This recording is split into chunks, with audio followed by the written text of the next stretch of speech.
Starting from today, we will be looking at the parable of the great banquet. A man once gave a great banquet and invited many. And at the time for the banquet, he sent a servant to say to those who had been invited, "Come, for everything is now ready." But they all began to make excuses. The first said to him, "I have bought a field and I must go out and see it. Please have me excused." And another said, "I have bought 5 yoke of oxen and I go to examine them. Please have me excused." And another said, "I have married a wife and therefore I cannot come." So the servant came and reported these things to his master.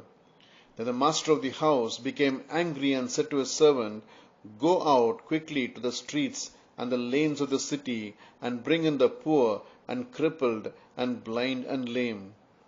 And the servant said, "What you commanded has been done, and still there is room." And the master said to the servant, "Go out to the highways and hedges and compel people to come in, that my house may be filled. For I tell you, none of those men who were invited shall taste my banquet." Luke 14:16-24.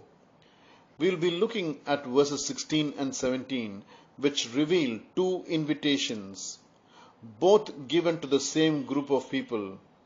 This was a practice in those days.